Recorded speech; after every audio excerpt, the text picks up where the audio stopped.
El hombre de Galilea. La historia que la piedra aún recuerda.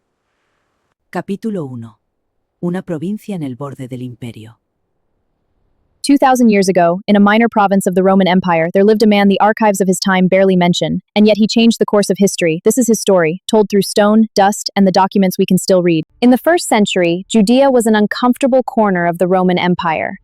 Far from Rome, hard to govern, and home to a people who refused to worship the emperor. Before Jesus was born, Herod the Great had covered the region with fortresses and palaces. One of them, the Herodium, is a mountain he ordered built. There, in 2007, archaeologists found what may be his tomb. Rome collected tribute, the temple collected its tax, and the tax collectors, hired from among the Jews themselves, kept whatever they could. To be a publican was to be both traitor and necessity. Here is a little-known detail. Jesus was probably not born in the year 0. Herod died around 4 years before our era, which places the birth before that date. Our calendar carries a miscalculation made in the 6th century. And another detail, the stables of Judea were not made of wood, they were caves. Beneath the Basilica of Bethlehem lies a grotto, and across the region, mangers were carved directly into the living rock.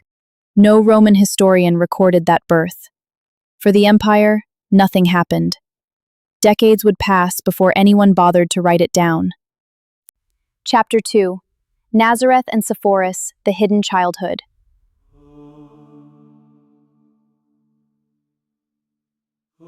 Nazareth appears on no ancient map, not in Josephus, not in the early Talmud. Archaeology suggests a village of barely 200 to 400 people, a handful of houses upon the rock. And here is what almost no one mentions.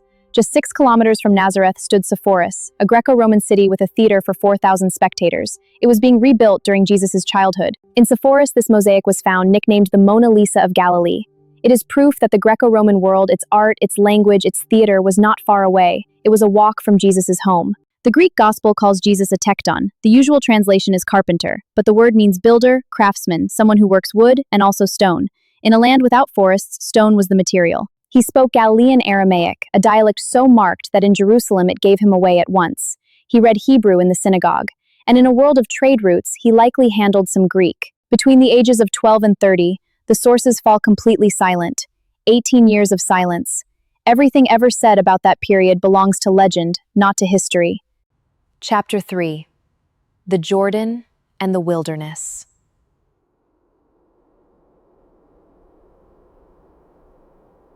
A preacher named John was baptizing in the Jordan. He is not a legendary figure. The Jewish historian Flavius Josephus mentions him explicitly and describes his execution at the hands of Herod Antipas. The site of the baptism is not in Israel. It lies in Jordan, at a place called Al-Maktas, Bethany beyond the Jordan. For decades, it was a minefield. Today, almost no one visits. Nearby lived an austere community that washed ritually each day and awaited the end of days. In their caves, the Dead Sea Scrolls were found. John preached only a few kilometers from them. After the baptism, the Gospels place him 40 days in the wilderness. Tradition points to this cliff above Jericho, honeycombed with cells where hermits lived for centuries. At its feet lies Jericho, one of the oldest inhabited cities on earth. When Jesus passed through, it already had 8,000 years of history beneath his feet. He was close to 30 when he began.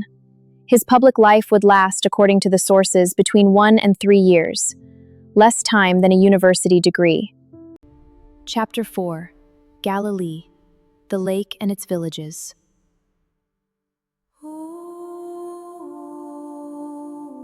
The Sea of Galilee is in fact a freshwater lake, 200 meters below sea level. Hemmed in by hills, the wind drops suddenly and raises storms within minutes. In 1986, a drought uncovered a 1st century fishing boat in the mud, 8 meters long.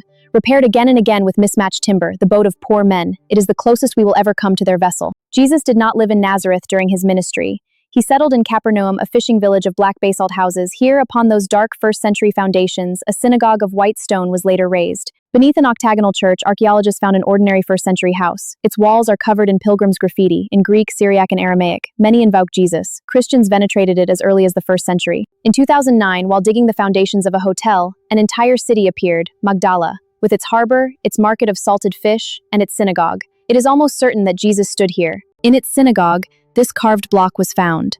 It shows a 7-branch menorah, engraved by someone who had seen the Temple of Jerusalem with their own eyes before Rome destroyed it. And here, an important correction. Nowhere in the New Testament is Mary of Magdala called a prostitute. That idea was born from a sermon by Pope Gregory the Great in the year which confused 3 different women. 3 apostles came from Bethsaida, yet no one knows with certainty where it stood. 2 sites claim the name, and the excavation continues, a gospel town we have not entirely found. Chapter 5. The Villages of Black Stone.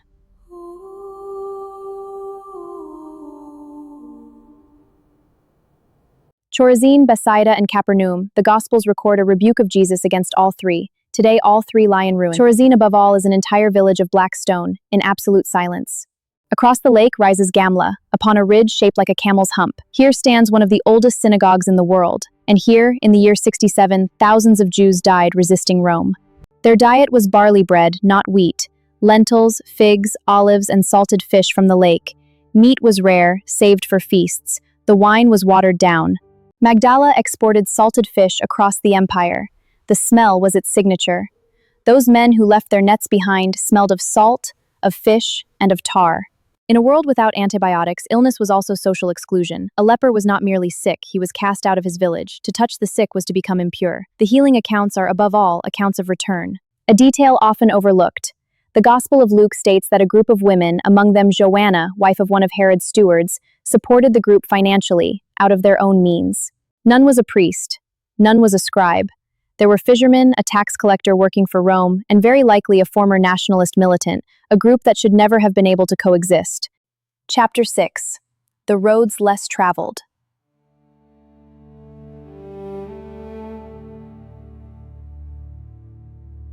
In the far north opens an enormous grotto consecrated to the god Pan. The Greeks called it the Gate of the Underworld, and it was precisely here, before this pagan shrine, that the Gospels say Jesus asked his disciples who they said he was. East of the Jordan stretched the Decapolis, 10 Greek cities with theaters, temples, and baths. The Gospels placed Jesus there.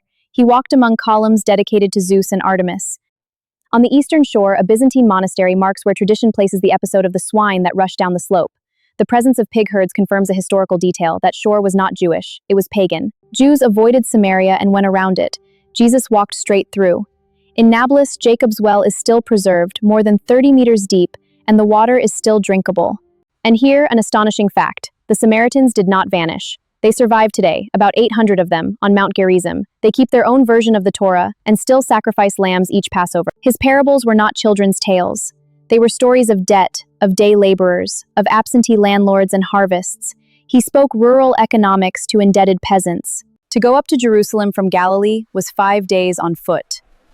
And on arrival, his accent betrayed him, a provincial from the north, in the city of the temple. Chapter 7. Jerusalem and the Temple.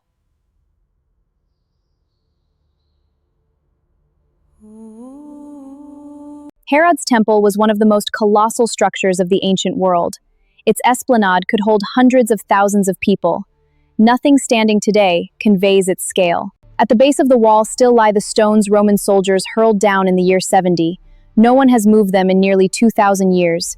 The pavement below is still cracked by the impact. The temple accepted only the shekel of Tyre, struck paradoxically with the image of a pagan god. It was the purest silver. That is why money changers existed, and why overturning their tables struck at the temple's economic heart. For centuries it was said the gospel pools were symbols, not places. Until they appeared, Bethesda with its 5 porticos, and Siloam, found in 2004 while workers repaired a broken pipe. Beneath the streets runs a first-century drainage channel. Josephus tells that Jews hid there during the siege. At its bottom, coins, cooking pots, and a Roman sword have been found. Gethsemane means oil press. It was a grove of olive trees with a press that crushed the fruit down to its last drop. The name of the place is itself an image of what happened there. He was arrested at night, outside the walls. An irregular procedure. For those in power, it was safer to do it far from the crowds that had entered the city for Passover. Chapter 8. The Trial and the Cross, the Evidence.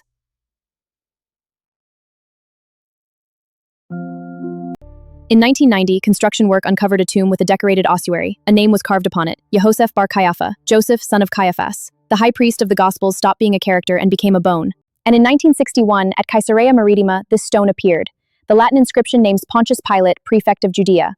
It is the only physical proof of his existence, and it lay lost for 19 centuries. The Pilate of the Jewish sources is no hesitant judge. Philo of Alexandria describes him as corrupt and brutal. Josephus recounts his massacres. Rome eventually removed him for excessive violence. In 1986, a drought uncovered a first-century fishing boat in the mud, 8 meters long. Repaired again and again with mismatched timber, the boat of poor men, it is the closest we will ever come to their vessel. In 1968, in Jerusalem, the heel bone of a crucified man was found, pierced by an iron nail bent against the bone. His name was Yohanan. It is the only human remain of a Roman crucifixion ever discovered. The condemned did not carry the whole cross, only the crossbeam. The upright post stayed fixed at the execution site, reused again and again. Crucifixion was, above all, a spectacle of political terror. Golgotha was an abandoned quarry, its rock fractured and unusable. It stood beside a city gate, so that all could see. And a few meters away, tombs were cut into that same rock. A man executed by Rome usually ended in a common pit. That Jesus received a carved tomb owned by a wealthy man is an anomaly, and rolling stone tombs like this were extremely rare. Fewer than 10 are known in all of Judea. Chapter 9. What came after?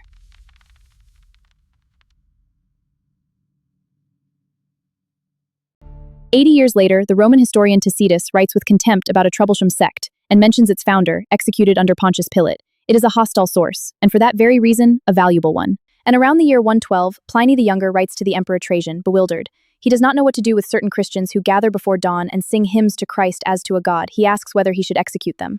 In a buried city of the Syrian desert, Dura Europos, stands the oldest Christian church we know, a private house, from the 3rd century, with painted walls, no cathedral, no marble, a house. Archaeology cannot prove faith, and it does not try, but it can confirm the world, the names, the stones, the roads, the nails.